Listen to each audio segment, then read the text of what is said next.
Hey there, I'm Neil. My pronouns are he, him, and I'm the host of my new podcast, Pause and Rewind. I'll be chatting to changemakers, thought leaders, and role models who all share a common goal. They're striving to make the world a more inclusive place. And let's face it, we need it. Each guest has a unique story when it comes to doing their thing, and we often know who people are in the now. But how much do we really know about them? Pause and Rewind takes a moment to explore the experiences in my guest's life that led them to where and who they are now.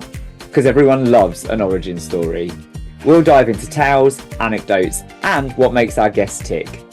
So, are you ready to pause and rewind?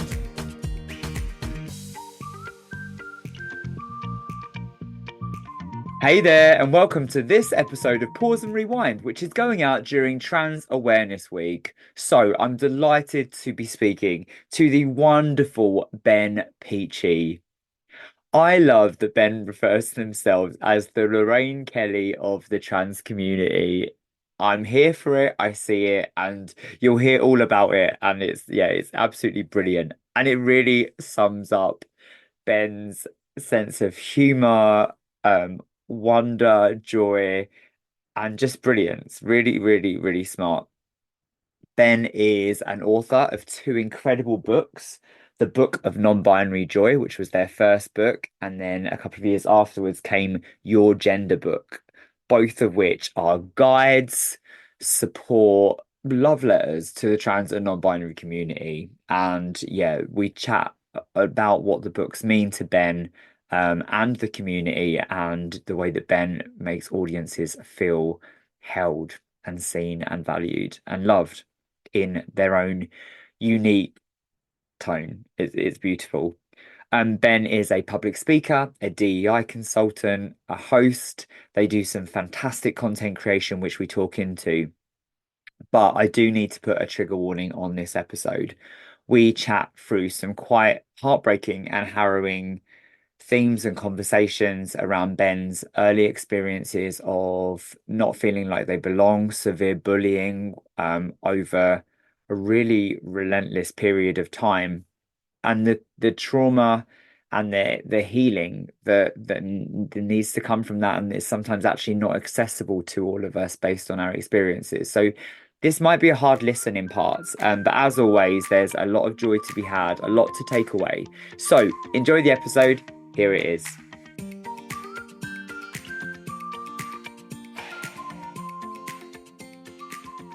Hey Ben, it's so good to see you. Welcome to Pause and Rewind. Oh, I'm so thrilled to be here. It's just, I have listened to so many of your episodes, and it's just like, it's an honor to be here. There are so many podcasts, and some of them are not that great, but this one, it's so heartwarming. Like, I've not cried or laughed to a single episode so far. So to be here is lovely. Well, Thank you. I'm so grateful that you said yes. I'm always really grateful that when people say yes, but like many people on the podcast, I am talking to people who are my heroes, right? Who I look up to and who I learn so much from. So the fact that you're here is just, yeah, you make such a difference in the world. The color and joy that you bring to the world is phenomenal. So thank Oh, you for being here. thank you. As you know, I always start with a big question. And so, what does the world look like for you, aka Ben Peachy, right now? Oh my gosh, that is a big question. I knew it was coming, but the world looks like for me, it's two halves. I have like a pile of stuff that's good enough and a pile of stuff that I'm really frustrated about. And it's about finding the balance between the two. I think when you work within the activism space, the education space, some days at work are so frustrating. Some days at work you feel like I'm not making a difference. I feel like I'm screaming into a void. But then there are the opposites of that. The when you speak to people that are sort of halfway through their transition journey, or you speak to sort of children that are allowing themselves to explore their queerness at like 12 years old, and it's knowing that you've somehow had a role in that. So life for me right now is sort of little wins and trying to chip away at the darker energy that exists at the minute, I think, in the activism space, especially for trans people. Absolutely. It's a roller coaster at the moment, and it's what one day you can be feeling on top of the world and you're surrounded by joy and queerness, and then the next day it feels like what the actual fuck is happening. On those days where you do feel like screaming into a void, what do you do to get you through? I'm very, very lucky that I have a partner that is he's chronically offline. He abhors the internet. Um, and secondly has quite a down to earth approach of when things are too hard, he either makes me put my phone down or takes my phone away from me, either or.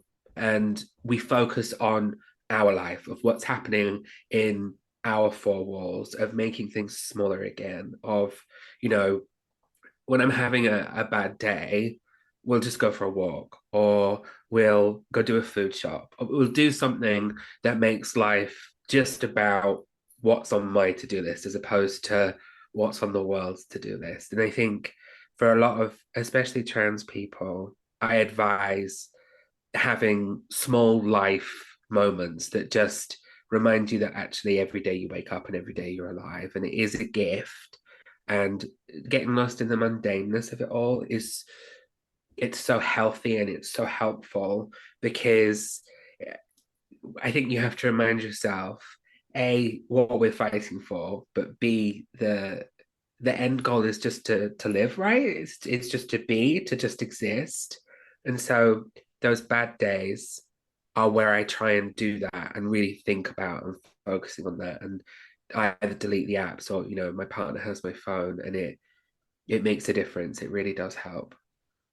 That sentiment about the mundane and bringing it Mm, back to your own worlds is something that really echoes through in both your books, but particularly the first book, the Book of Non-Binary Joy. mm. That whole like, don't always get caught up in the world because you are just trying to be, and that's okay.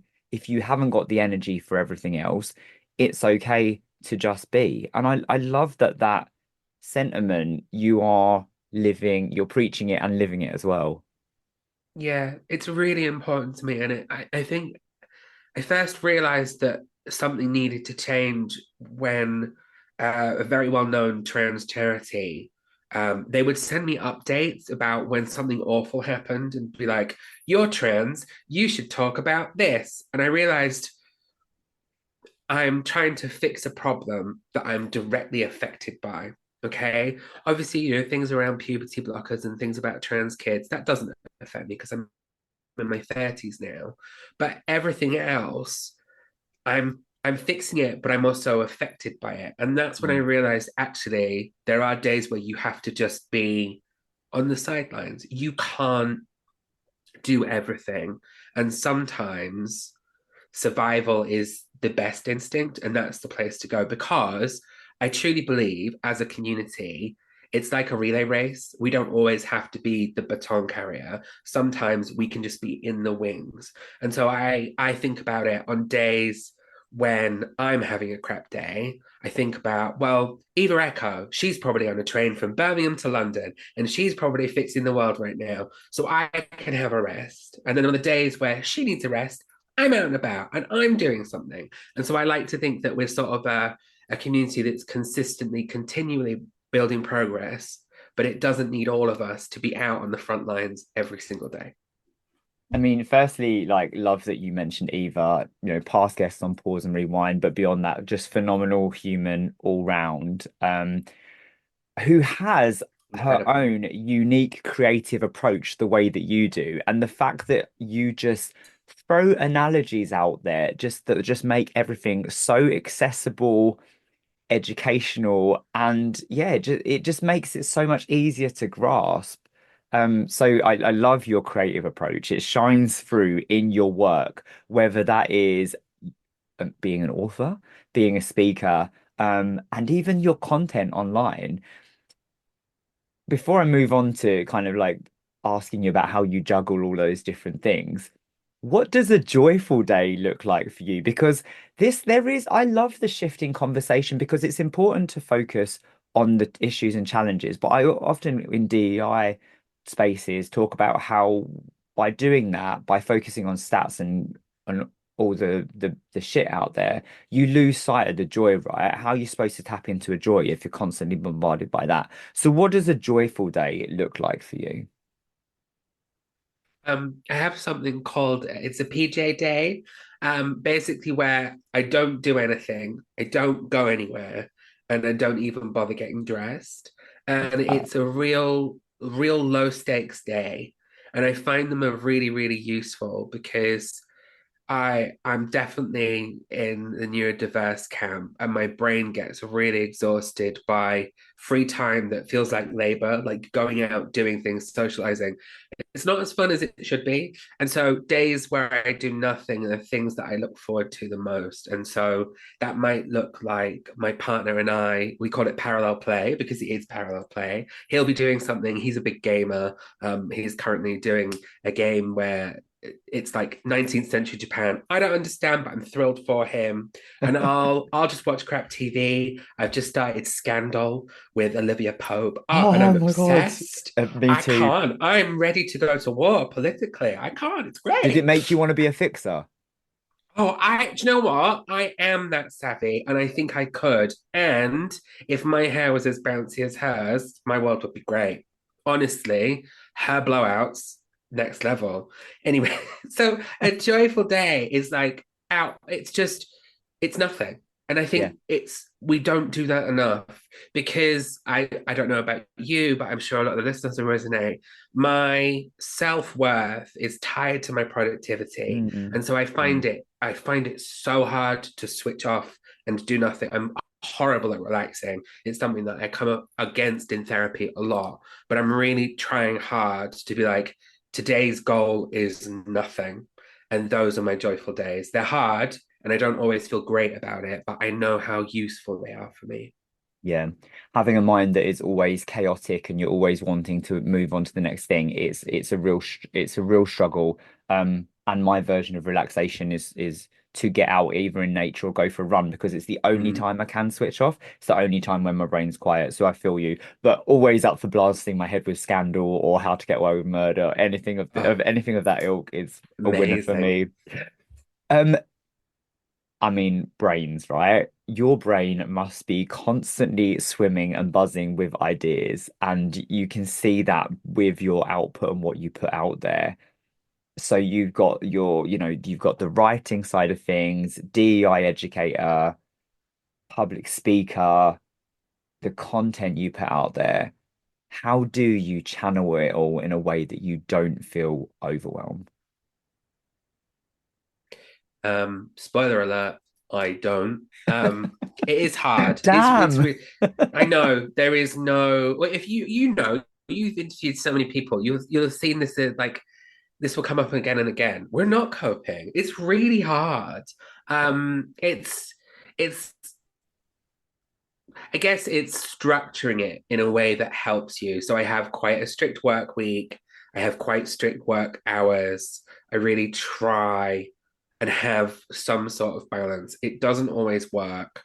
And I guess there's a payoff in the sense that because my brain never stops, there are things that I do just to help myself along. Like wherever I sit in my house, there's paper and there's a pen. So I can always write something down. It's because sometimes the fear of losing your next idea like forces you to go and do it, and so I now write them down and revisit them, and I find that more helpful.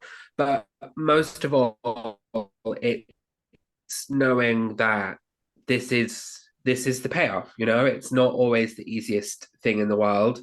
I have weeks where I get everything done and I can do like a week's worth of work in 5 hours, and I'll have weeks where I can't move, and that is just what it is. It's the ups and downs of it. And I struggle with self-worth and believing in myself. Behind me is my shrine to myself, and it's pictures of me, pictures of my achievement. It's in my office to remind me what I've done, how far I've come, and it's the on the days where everything feels too difficult or impossible. It's well, you've already done this, so you can carry on, and that's my physical reminder to myself. Um, you don't have to have a like foot long picture of yourself in your office, but it But helps. why the fuck not? Why wouldn't you? Why wouldn't you? Well, does it make you feel um accomplished or good to know that I'm holding up two of Ben's books now, right? That your work is not just in your home, but your work is in other people's homes. It pops up on other people's, and people are loving it, appreciating it, and it is touching hearts and changing minds. It's a weird one because you don't think about it like that. I Mm, forget that someone could be reading my book right now, and I'm not in the room and I'm not there, and I do have to remind myself, and I do have to pinch myself because that kind of passive outreach, it's brilliant because it means I don't always have to be on or be my best, and it is the reason that I chose to go down the avenue of books. I wanted to be able to spread myself out a bit more, and it allows you to do that. The only thing is for me is I wrote those books 4 years, 2 years ago. So for me, I'm like, I want to redo them. I want to make them better. I've got so much more to say. That's the difficult thing for me, I yeah. guess, is that like I always want to do better. Well, we'll be keeping an eye out just in case another one comes along because I absolutely love them. And we were before we jumped on here, we were having a quick chat about them. And as someone who is an ally, the books are written for those who are going on a gender journey. The first book, the book of non-binary joy, and then your gender journey for the second book. But and I love that you create this space where people can feel held, and you reference Sharp Bailey in that, but you do hold the reader, whether they are someone going on that gender journey or an ally. You directly address allies as this may be, I'm not going to apologize for not addressing you directly for all of this, but you're welcome for the ride. You just do it so beautifully. And I've got so many highlighted bits in the book that I just bits that I know that I'm going to dip back into whenever I need to show up for someone, whenever someone has a question. And so they are going to be firmly valued and stay on my bookshelf as resources that I can dip back into any time. And I think the fact that they are still out there 2, 4 years afterwards is amazing. Yeah, it's a remarkable thing. It's something I'm very proud of, and it's a privilege because I got where I am because of my community. It's not Yeah. something that I ever did on my own, and so yeah, it's a brilliant thing. And touching on, not everything's for everyone because Yeah. if you think about mainstream media, that is for everyone. That's not specific enough. That's not for trans people. So it was kind of like a giving you your flowers kind of moment for trans people have been like, this is just for you. Like Yeah. this is the first thing maybe that some of one's read that's just for you. And I think that's really important. Yeah, I took so many lessons in there around relationships and little pearls of wisdoms that you drop throughout the book. And I said to you earlier, like I love the fact that when I was reading it, I had your voice in my head throughout, and that there was knowing you and consuming your wonderful content. That was a way that I felt held as well while I was reading it. I'd love to start touch on the public speaking side of things as well. Uh, Was that always something that you were naturally good at? Because from the TEDx talk, which is stunning, through to your queer history lessons. I love those. Your one today about queer coding and Disney characters, as a Disney fan, really spoke to me. But also as someone that doesn't really consider themselves much of a history buff, I love the fact that it's bite-sized education that actually makes me think and makes me want to know more, whether it's you talking about Elizabeth Taylor or queer colors and the way different colors have been used throughout history. Has that always been something that's innate in you in terms of that entertainment or edutainment kind of thing? so no, it might surprise you that I'm a very introverted person. Not at I'm all. actually incredibly shy.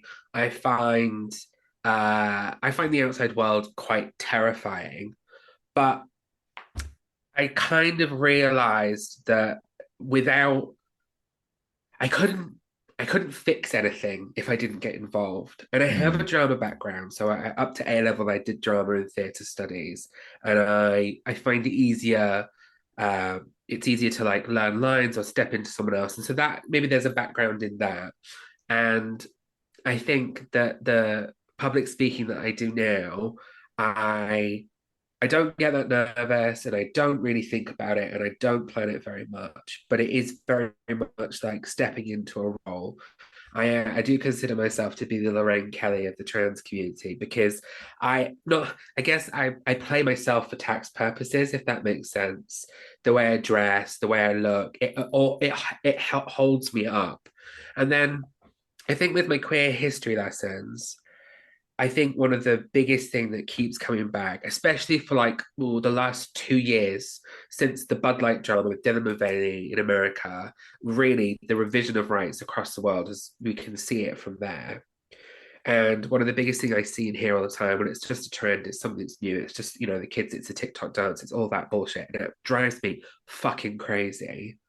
What can't you refute? History. And so I think the more history we learn about a queer community, things we did not have at school, things that were not mentioned to us, how can you refute that queerness has always existed when I'm telling you about two women that lived together at the end of the 18th century? How can you say that it's a trend? Okay. Like, I think that's immensely helpful. And so I see it as my responsibility to educate both my community for self-esteem and outsiders to be like, shut your fucking face. It is not a trend. We've been here for centuries. Like, I've got one in a few weeks coming about ancient Mesopotamia. That's 3,000 years ago, having blessings for same-sex couples. Like, stop it. Just stop it. And that's what it's all about. It always has like more meaning than just what it looks like on the face of it. It really is a self-esteem builder, but also just like a conversation sort of ender of like, it's not a trend. Look, here's yeah. 15 videos that proves you wrong. I love that. I love watching them.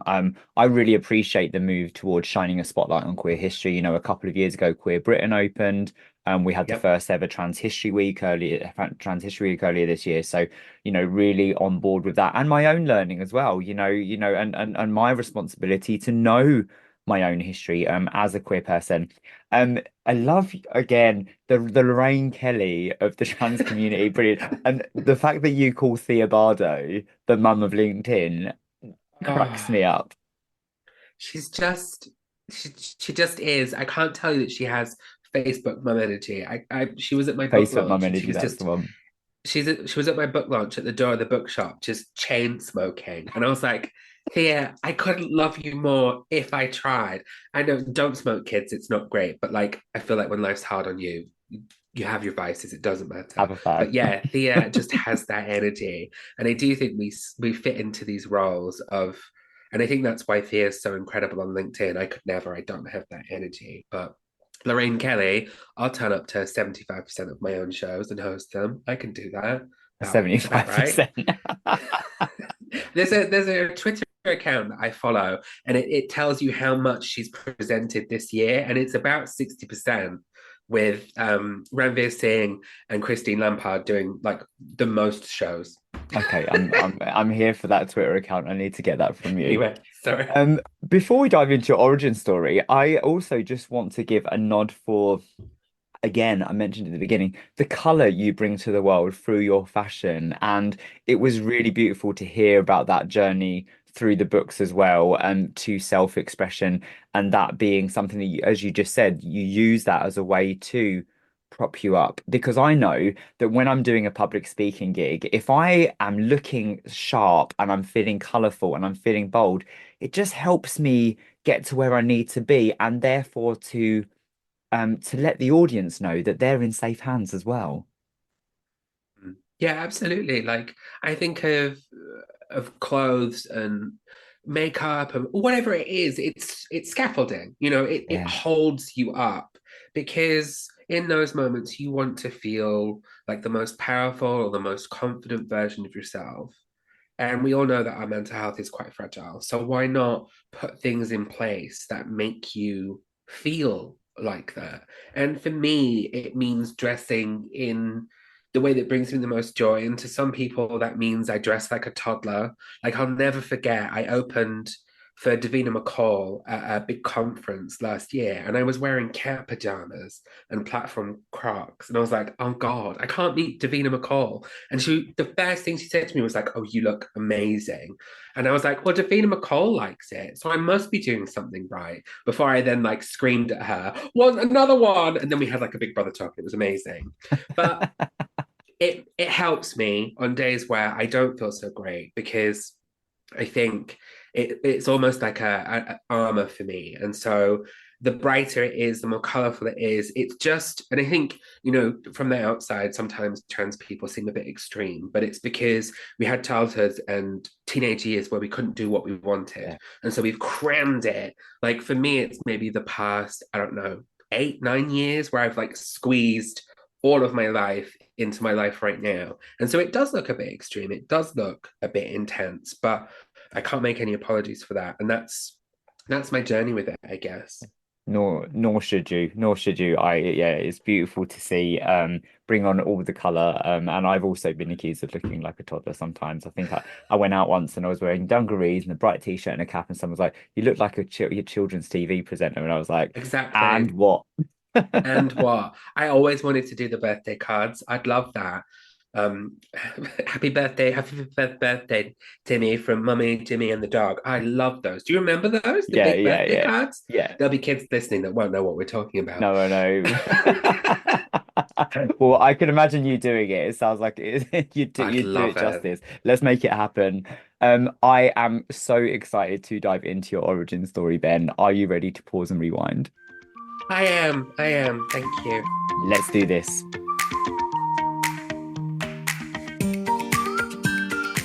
Take me back. Tell me all about little Ben. Uh, little Ben lived in a bubble for a little while. I remember up till I was 4. That was lovely. That was really nice. I have nothing but happy memories of being at home, watching Sesame Street, and just being happy. And I think I remember mostly spending time with my mom. And I think that was really important for me. And I didn't really, I don't remember socializing much with other children. I've got an older sister, but I didn't really have friends at that age. I'm not sure why, but anyway, I just remember spending time with my mom, and just remember being happy and content, and life was just easy. And that's my overwhelming early memories of just life being nice, which I think is lovely. And I wish for it all the time. I would love to go back to those easy days of Sesame Street and Finder's crispy pancakes and just a quiet life. I think that would be so lovely. What was your favorite Sesame Street character, and what was your favorite flavor of Finder's crispy pancakes? Um, you can't make me choose on the pancakes. I refuse. I love them all. I was a very fussy eater. That's all I ate. Big Bird, Big Bird. because funnily enough, I thought Big Bird was a her as a child. I was like, that is a woman, and you can't tell me different. But I later learned that Big Bird is a male character. But I just think big queer energy. I loved Big Bird.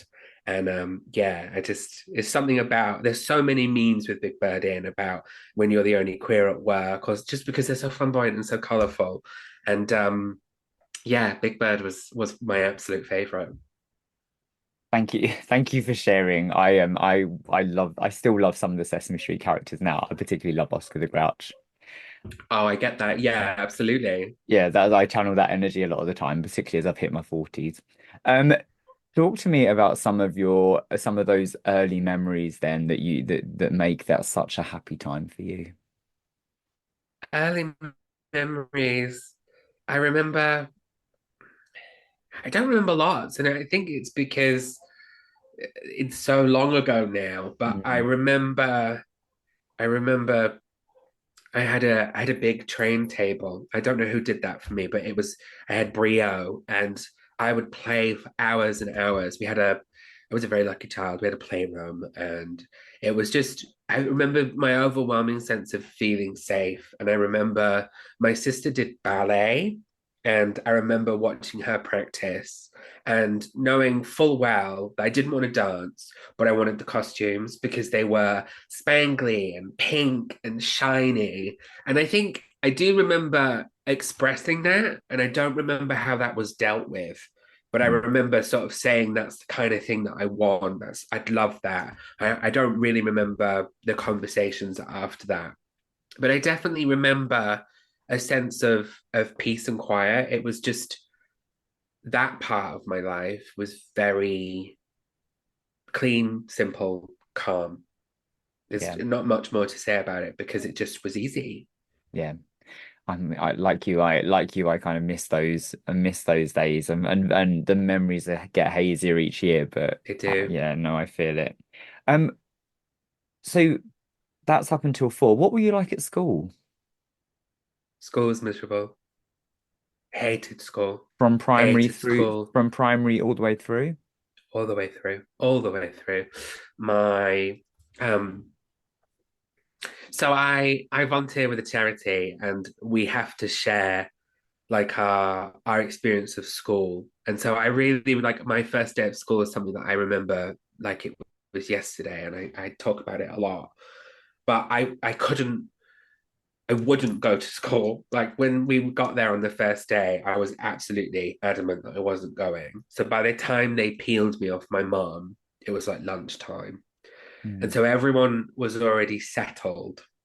And I remember I walked in and everybody stopped and stared at me, kids, teaching assistants, teachers. And from that minute on, I was like, oh, you're an outsider here. You are not going to fit in. And I never, ever felt like there was a place for me from the minute I walked in until the minute I left school. And school was such a struggle and such a challenge. It's funny because I'm working on a project that I can't really talk about, but I've had to sort of look into my own memories and experiences. And I was talking to my mum about it, and she said, "Do you remember when you wouldn't talk?" And I was like, "What? I don't remember." She was like, "Yeah, when you were about 5 till you were about 7, you wouldn't talk and you wouldn't join in and you wouldn't say anything just at school." Mm. And we had to like convince you to talk, and you had a chart and you had rewards because otherwise you were pretty much nonverbal. And I've looked back at it, and I don't really remember it, but I knew that it was easier to just glide under the radar, if that Mm. makes sense. Yeah. I'm not sure. I don't think I was bullied too much at primary school, but I knew I didn't fit in. And so I just was silent. And as a consequence, I didn't make friends. I've never been to a birthday party in my whole life. I've never had a birthday party because I just didn't want to know. I didn't want to get involved. And so I think school, at that point, primary years, school absolutely thought I was just stupid. They thought I didn't want to learn. They thought I didn't want to get involved. And it's like a yawning chasm of there's just stuff that I don't know, and there's things that I don't know how to do because Yeah. I just wasn't mentally engaging with my education because the environment wasn't right, or because I wasn't taught in a way that would help me, if that makes sense.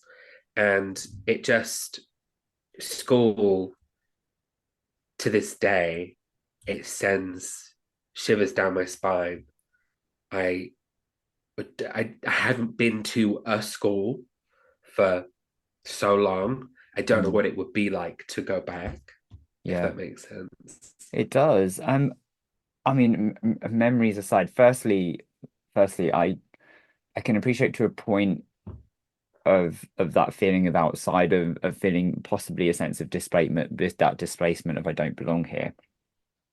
Do you remember thinking about what you thought of the world at that time? Because that's such a young age to feel that emotion.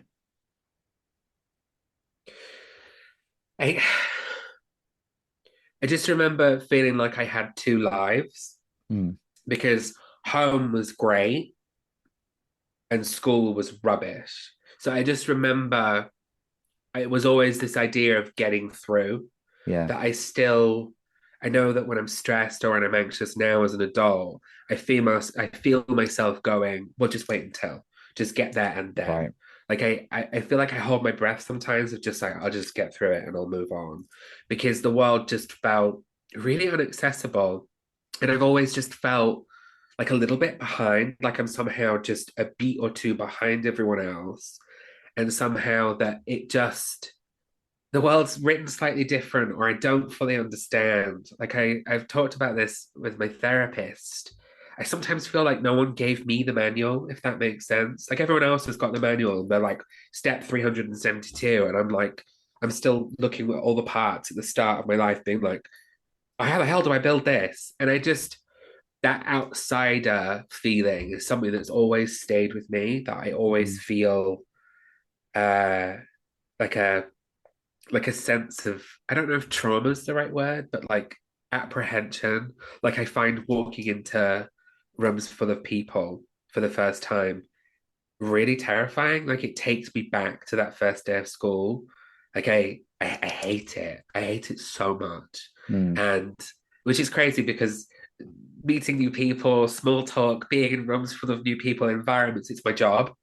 And it's Yeah, really weird how my job takes me to these places. But yeah, it does. It's weird how it all links back to your younger years. absolutely. Was was there a notable point in time? I'm possibly jumping quite far forward here. Was there a notable point in time where it became easier? No, not at school. It never got easier. Absolutely never got easier. My life didn't really get better until I left school at 18. At 18. So Yeah, I'm guessing that teenage years followed suit in terms of that quite overwhelming feeling.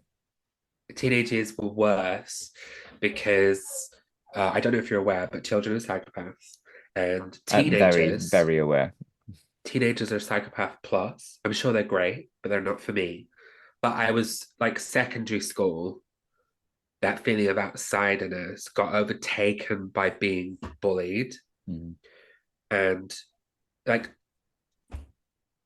it's hard to give you context, but when some people say they're bullied, it's like on and off. I was bullied every single day between every single lesson, in every lesson by students and by staff. It was relentless. I think sometimes in our generation, I think we're a similar age, Neil, and I'm gonna go with that. Hmm. I think our generation of through Section 28 and just afterwards, because teachers couldn't respond, they didn't know No. how to respond. Some schools had that kid that was the sacrificial lamb, that was the problem, and we ignore them, and it's fine. And that was me. I was that child. I was bullied by every single year group from day one to the end. And it was horrendous. And what made it worse, my school had the opportunity to help, but made me painfully aware at that time. They basically told me it was my fault. And Yeah. they sort of said, you're the cause, you should change. So instead of tackling the bullying, they gave me counseling, death by leaflets at that point, and it was just useless. And I think I learned even more then to just fade into the background, to not raise my hand, to not say anything, to be as small as possible because just by existing, I seemed to cause so much attention. And at like 12, 13, I didn't know what was being said to me. I didn't know what any of it meant, and I didn't know how to be like everyone else. Like that was my wish. I was like, I just want to fit in. I just want to fit in and be like everybody else. And it never happened, not a single time. And it just means that I failed quite a lot of my exams, and I just felt like the biggest pariah. in so many ways. And, you know, there's sometimes I try and like put a spin on it and like give you a positive, bright outcome. There isn't one. It was just hell. No, It was absolute hell on this earth. And I would never ever do it again. Ever. You couldn't pay me. There's not enough money in the world to make me do that again. I think that that feeling of never wanting to go back, really resonates with me, and I know, and I'm sure it does. I know it does with so many queer people. Do you think that a lot of your, when I think about the books, when I think about your tone in the books, when I think about the content, are you writing to yourself a little bit in terms of holding and creating that space? Because teenagers are cruel. Yeah, I imagine that there's a lot of teens that are picking up your books Um, and they are a form of comfort and reassurance for them. I'm not writing to myself. Um, I know that would be a lovely answer, Yeah. but about, I don't know, 5, 6 years ago, I just switched off. I realized that there is not a single thing that I can do Mm, that will fix any of that will take it back, that will change it. And I'm not at peace with it, yeah, but it is what it is. And it ain't great, but yeah, it's not about me anymore. I'm here, and at times that didn't look possible. yeah, Absolutely didn't look possible. I played many a role in those situations, but I am here for better for worse. And now it's about ensuring that no one has to go through that level of fear, humiliation, of misery to the best of my ability. I don't want it to happen again. It's very much for me. It's a motivator of I couldn't sit by and do nothing, if that yeah, makes sense. yeah. It's where I guess some of my energy and to outside people, maybe my passion comes from. It's never again, not on my watch, if that makes sense. Yeah. Thank you for sharing and just being so upfront about that, because I think that sometimes when we talk about healing and self-work, people think that that is accessible to everyone. And sometimes acceptance is as good as it gets. Yeah, it's apathy. I have apathy Mm, for my childhood, and that's it. yeah, Like I've tried some inner child work, and I've tried having that conversation. It just isn't going to change anything, and no, I don't have enough time, enough energy no, to do anything about it. But I think the paying it forward in kind is yeah, the best use of that trauma. Like I would be hard pushed to not understand yeah. a child who's being bullied. It would be impossible for me to not understand that. And it means that I have empathy for most people going through trauma caused by other people. And it makes it extremely accessible for me to be able to try and put in measures to help people, I guess. And you do. And I think that that shines through in the way that you Thank people you. feel I held by appreciate you. that. Um, thank you for sharing, and I'm so glad that Not you at are all. still here. Like, Thank I'm so, you. so glad. You said that, up until 18, that was the lay of the land for you. What shifted? Uh, One of quite a few small breakdowns in my teenage years and my adult years. I I remember everyone at sixth form talking to each other about open days for universities, and I had no idea what that was. And someone was like, "Well, I've already been to five," and I was like, "Who's that? I don't know what that is." And so I panicked. I was like, right, shit, I need to go to university. Cool, great, amazing. So I applied for drama and theatre studies. I got places. And I just woke up one day and was like, no, I can't. I won't. I couldn't be that. And so I said, no, I'm not gonna do any of it. And so I made the decision that I would leave school at Yeah, 18 and I would work. And having, I'd worked from 16, I'd always worked, but I was like, I'm just going to go full time. And it's when I began to have more control. I had my own money, not loads of it. I was being paid. So I had like two jobs. I was training to be a nail technician. By the way, I'm a fully qualified nail technician. I knew Not this many about people. you. And it shows. Look at your nails. They're amazing. Ta-da!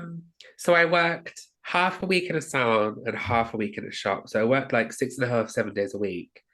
And because my parents were like, if you don't go to university, you've got to work. You've got to support yourself. That's it. There's no help. There's no support. And I was like, sure, absolutely. Don't worry about it. I will. And I think I took maybe 3 years of just working to just be like, okay, let the dust settle, have some time for yourself, because retail, public facing settings, once you know what you're doing, it's very much you can operate on autopilot. You don't have to do too much. It's not an easy job, but I found that it was easy enough. And so I could just let my brain think whilst I just went through the motion and was being paid.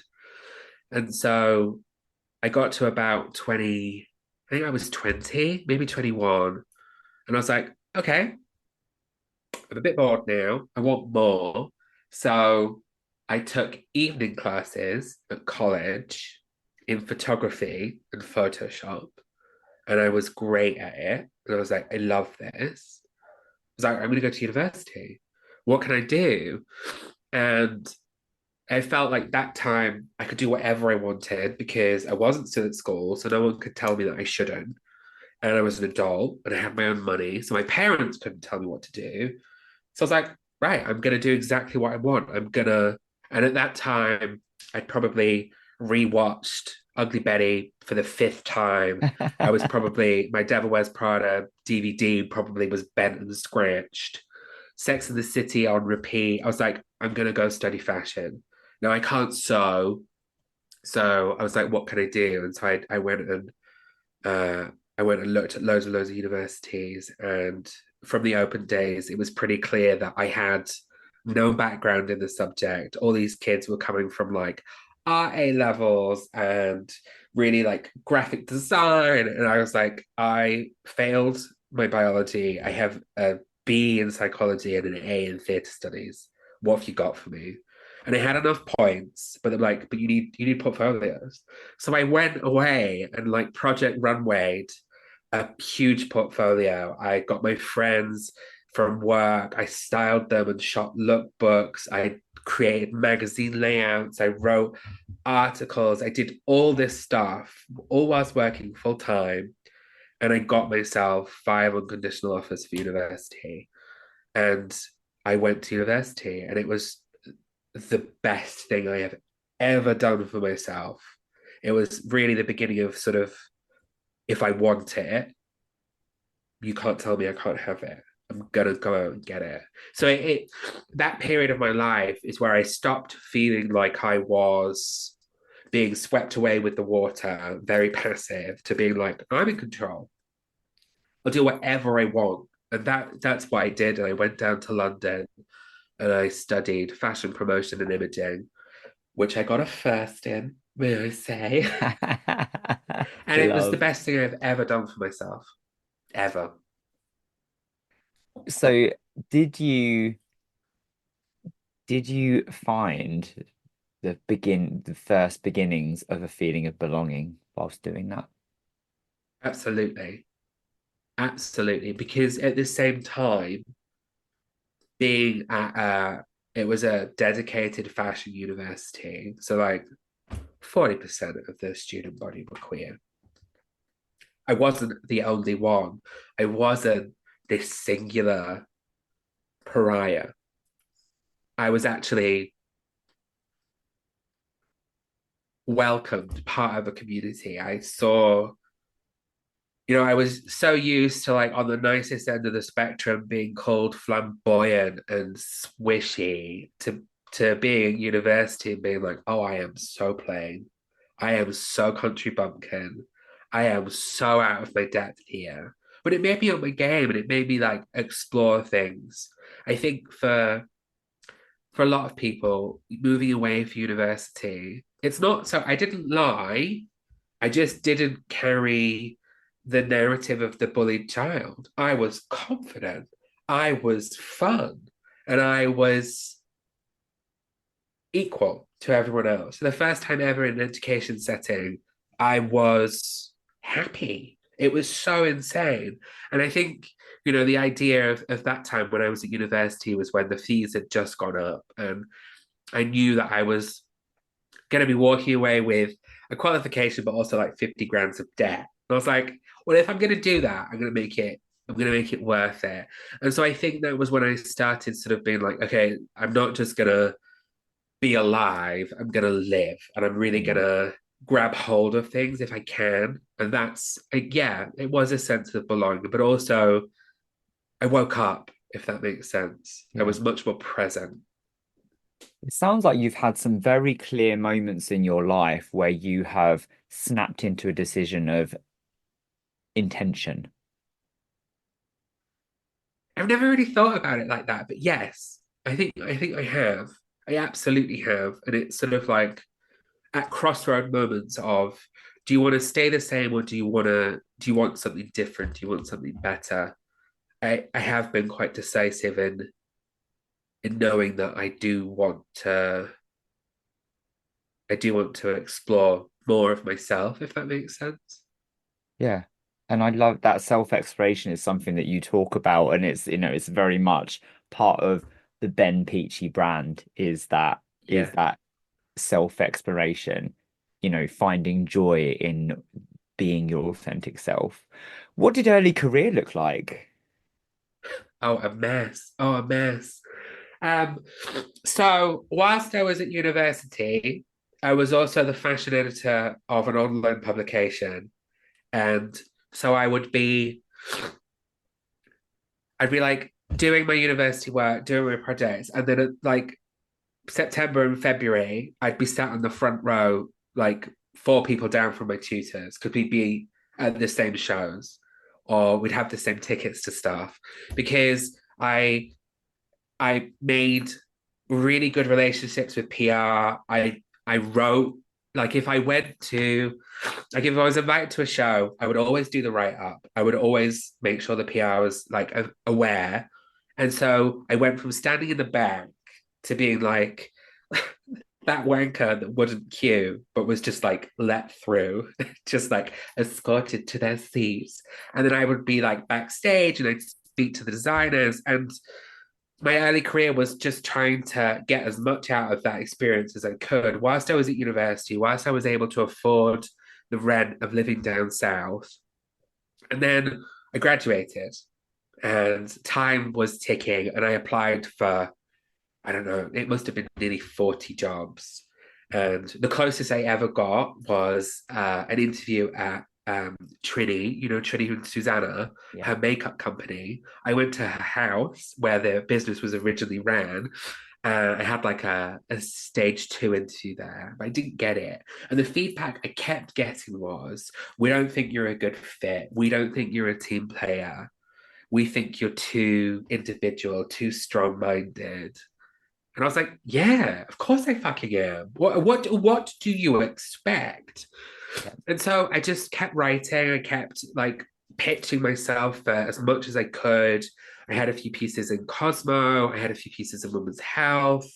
I started like doing opinion pieces for local radio.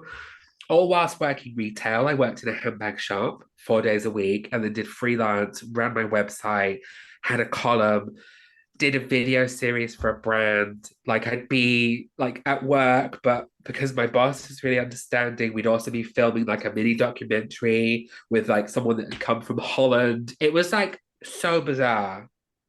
And then COVID hit. And at the end of 2019, I lost my job. We got made redundant. And from January 2020 to March 2020, I was in bed for 3 months. I had no idea what I was going to do. Freelance, for those people that are listening that are not aware, is so hard. It's Mm, so difficult. Money is the biggest bane of my life. And I didn't know what I was going to do. I think maybe my writing career's over. I need to go and, I need to calm down my expectations. But because I was already redundant and COVID happened, I had about 5 months where my brain wasn't taxed by work. And so it made me really creative. And at the same time, because COVID had hit, all these brands suddenly had their huge ad budgets just to spend online. And I sort of moved into the space of sort of queer activism where my voice online had been sort of gently going. And I suddenly had brands be like, hey, Ben Pechey, we want to work with you. And I haven't really looked back. yeah. And so I had that sort of like early career shakiness of not being able to like get the job, of feeling like I'd gone out and got this degree for nothing, to suddenly being like using the skills of my degree every single day, to cut to like last month. I'm in my university's prospectus as like their notable alum. I was like, what? That's What? incredible. It was just a real weird moment of Yeah, being like, because I remember getting all those like prospectus and looking at these people and be like, I want to be them. And yeah. now I And am. now you are. And it's a mess. And I still, I just, for full clarity, when you look at someone like me in my world of work, it might look quite polished. It might look quite successful. It's terrifying. It's a mess. I have no idea what I'm doing. And I am perpetually worried that it's all going to be taken away from me tomorrow. So just like full clarity, it's terrifying. I mean, I just think that this, firstly, I love how real you are about life. There's no sugarcoating with you, and I'm Not here at for all. it. But also it just goes to show that careers are not linear and you can Oh, I pivot and know. flex. Pivot and flex has become such a common theme on this podcast between people. And I've never been strategic, particularly around my career. I've always grabbed opportunities as and when. I still do. Yeah. It's probably the reason I'm so prone to burnout and overwhelm is because I love doing so many different things. Um, but seeing yourself in the prospectus, that must have been such a magical moment. But also the fact that COVID brought you to inclusion and was the making of the Ben Peachy that we see and we know and we love now. For me, COVID was a similar experience. It got me over my fear of public speaking with doing so many virtual events. I learned a brand new skill. I now love the world of virtual events and such. So I think COVID actually brought quite a few of us to where we were. Eva was talking about that as well on her podcast. So I think that a lot of us have that in common, actually.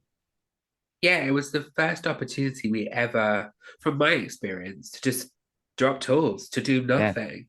It was that few month period where I was like, I was doing jigsaws with my mom because I went home so that we could all be together. And we were like locked in for a good few months, and it was horrific. Mm, But it was also great. yeah. It was so nice to let my brain actually have a rest. And Yeah. then all these sort of like things that had been on the back burner could be real. Yeah. And then Because a captive audience.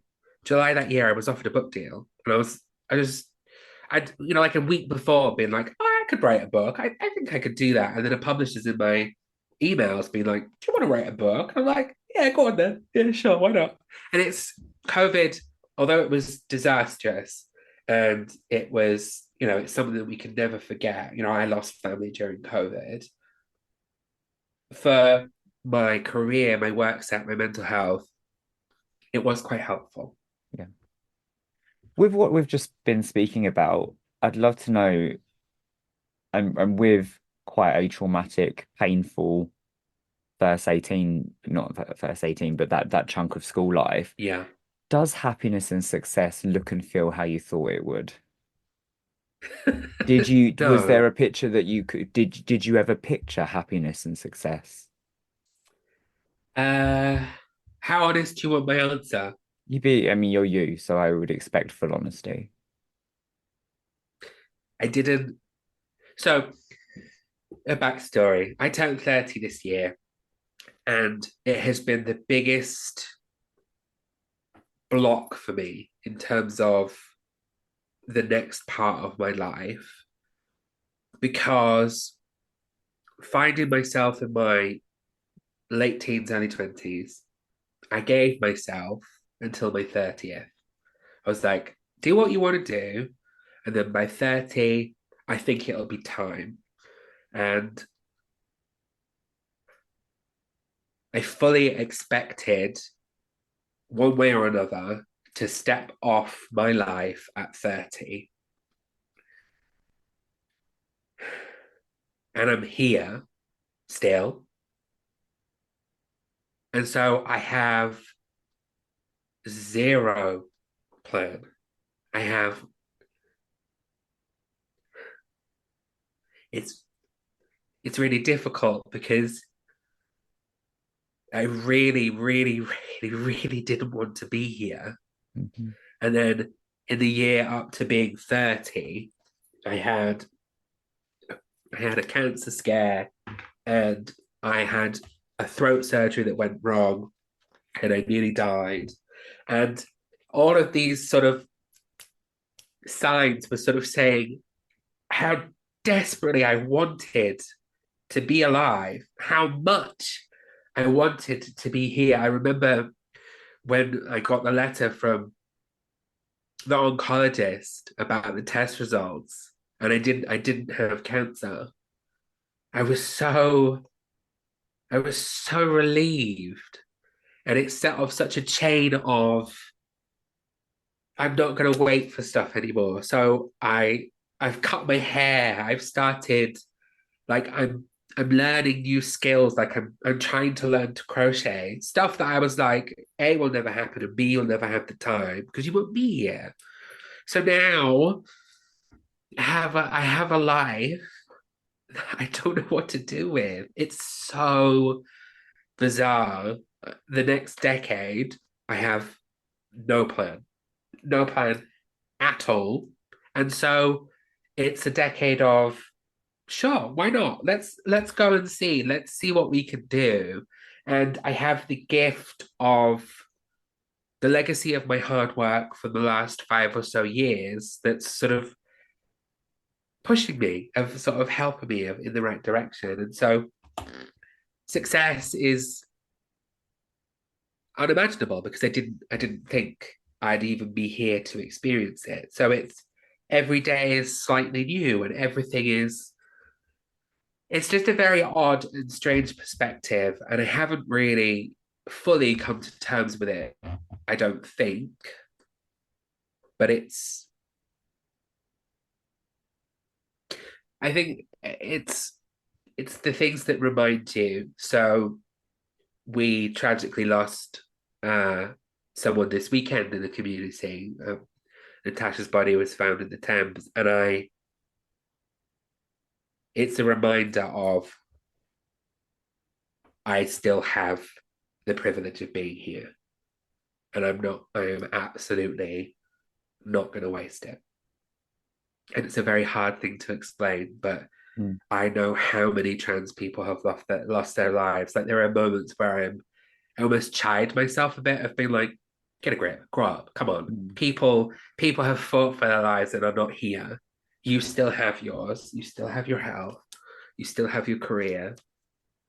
Like embrace it and use it. So I think at the same time I never want people to underestimate the privilege I know and feel of still being here. Is a long-winded answer to your question. Thank you for such an honest, vulnerable answer. I said it before and I'll say it again. I'm so glad that you are still here, and I know that there are so many other people that would feel the same after hearing you share that. Are you giving yourself the time and freedom now to feel love and be supported and move through figuring it out? Yes, I am. I absolutely am. We were talking just before we started the recording. I've just come back from holiday. Hmm. Holidays are new in my life. It looks beautiful. Yes, the island of Crete is gorgeous. It's very expensive, though. I will say that. Although everything is very expensive now, but I'm in a loving relationship. I have a partner that that doesn't take me seriously at all, and it is the most refreshing thing for my ego. Honestly, it's it's just the balance I have, and he keeps me very much grounded, especially, we sort of hold each other's mental health together. And for my sense of self is very, very it's very shaky, and it's very uh, anxiety led, and he grounds me. And so I do have a lot more pleasure in my life than I've ever had before. We moved this year, so we've got our own house. We're renting. It's not the Mm. fairy tale story. No one can afford to buy a house. If you can afford to buy a No. house right now, who are you? But we have our own space, and I just feel really, I don't know. I enjoy that life's sometimes a little bit boring. Yeah. It's Like you underrated, right?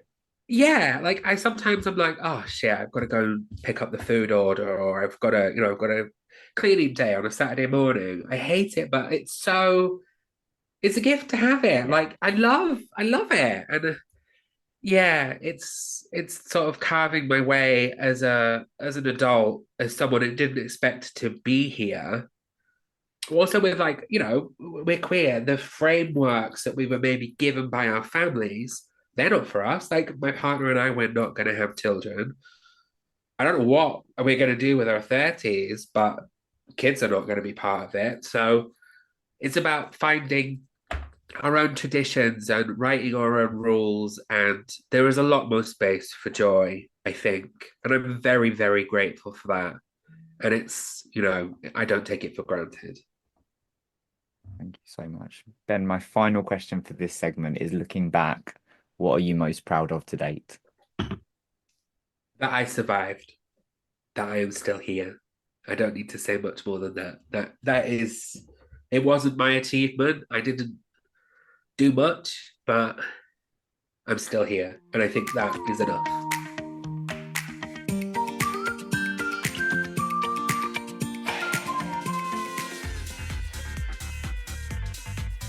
The House of Happiness is London's ultimate sober clubbing extravaganza. We're led and delivered but created for all, whether teetotal, sober curious, or just taking a booze snooze. We love a day rave, and on a Saturday afternoon you can expect banging house tunes, DJs on decks, dancers on podiums, and a fully stocked alcohol-free bar. Flamboyant, bold, with a glitter station to boot. We're all about safe, inclusive fun, and we even have a pre-meet so that you can make new sober buddies before you hit the dance floor. Grab your tickets from Instagram now at House of Happiness Official, and we'll see you on the dance floor.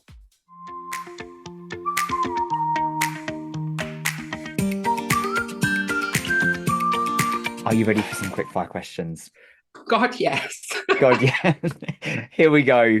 What album, book, or movie has had a lasting impact on you? Book Arthur Golden's Memoirs of a Geisha. It is the most beautiful piece of fiction I have ever read. Fantastic. I've never read it, but we'll take on the recommendation. Do you want to throw in an album and a movie as well? Uh Movie Devil Wears Prada. It still stands up today. It's a very good film. It is a great film. I'm loving your cultural references. Have you seen the stage show yet? No, I have not, It but looks I good. want to. It I looks want good. to. And then album, Madonna, The Immaculate Collection, the best Oh, of album from like I 1992. listened to it on repeat as a teenager. Yeah, It's amazing. my childhood. It's my Yeah, childhood. I love that album so much. yeah. La Isla Bonita tune. Oh, What's a saying you live by and one that you'd put in the bin? um, I don't know what I'd put in the bin because I'm not a big believer in crushing other people's joy, even if it is dumb. Um, but something I say all the time, it's not if, it's when. It's Okay. very much not that things won't happen, it's that they will happen, but it's in the future. We'll wait for it. And yeah, if not, it's not if, it's when. It's a great one. What's been the best adventure of your life so far? Traveling as an adult, I can't remember until last year the last time I was on a plane, and going and seeing other cultures is it's so good for your soul. I really recommend Malta. My Stunning good place. friend Max Siegel has just come back from Malta, and it's the safest place in Europe for queer people, and it's so beautiful, and it's all contained on a little island, and I really recommend it. I love Malta. Did you go across to Gozo? Yes, we did. And my Cute, right? car that we hired had mechanical problems on the ferry, and I had the biggest panic attack.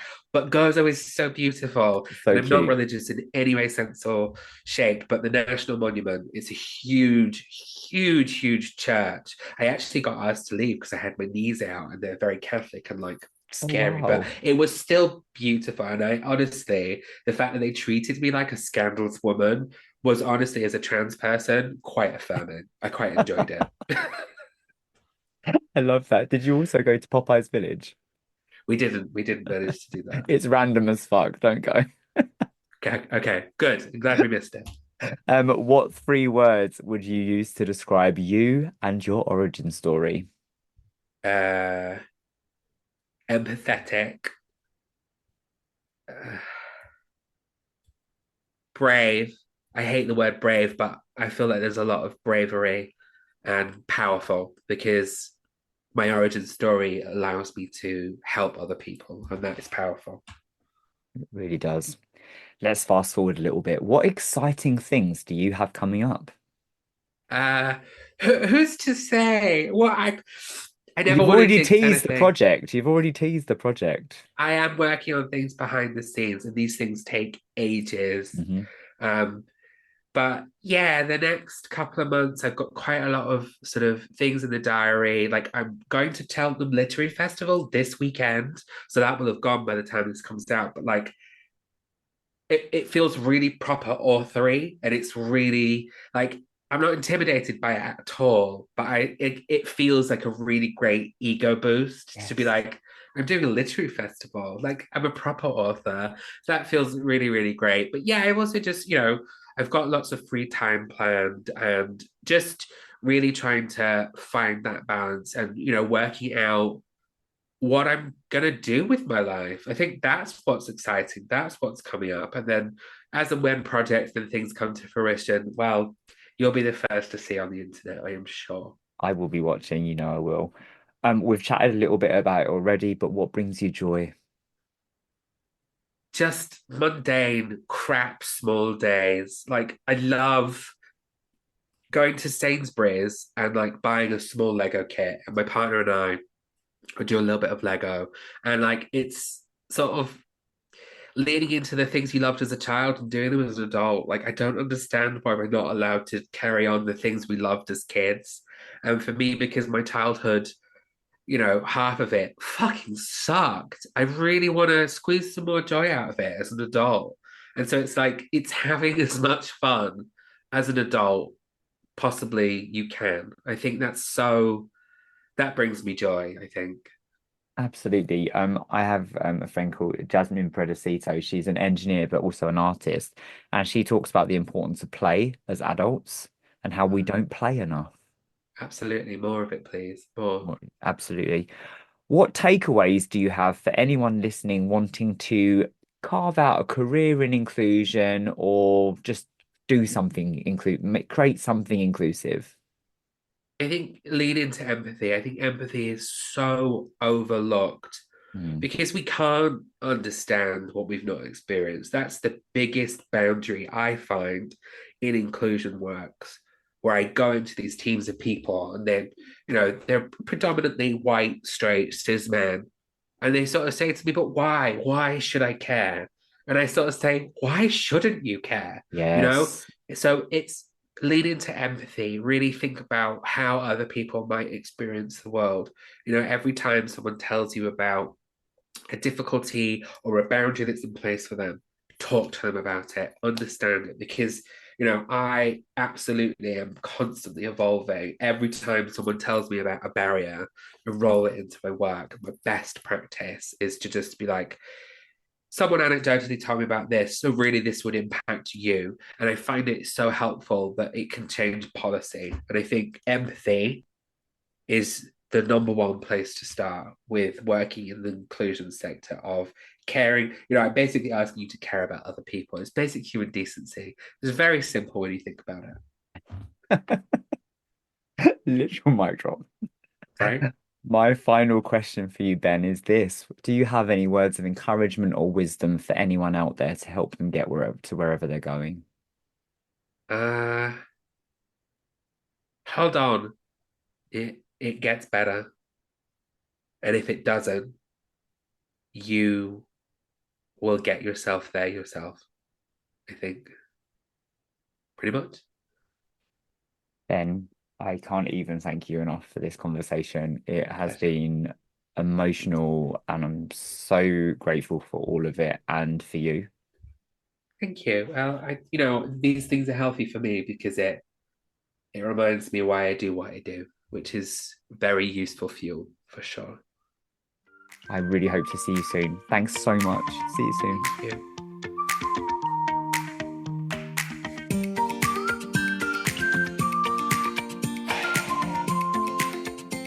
Oosh, what a conversation. And I know that for some of you, that will have been a tough listen. And actually, I was quite emotional having parts of that conversation with Ben. Um, Particularly the parts where Ben was speaking about, getting to 30 and not knowing, and thinking that that might be times that they would step off of this life.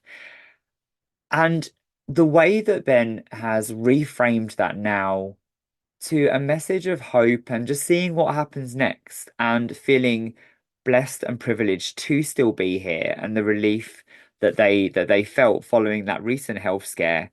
And yeah, the love that they have for the life that they're creating with their partner, and being able to tap into joy, whether it's from the community, the mundane parts of life that we sometimes take for granted, um, going out and getting a box of Lego, and again, our mutual love of TV and and cultural references and Scandal in particular, and the way that they have carved a career for themselves that has been influenced by their experiences and going through leaving school and going straight to get a job through to finding their sense of belonging at university.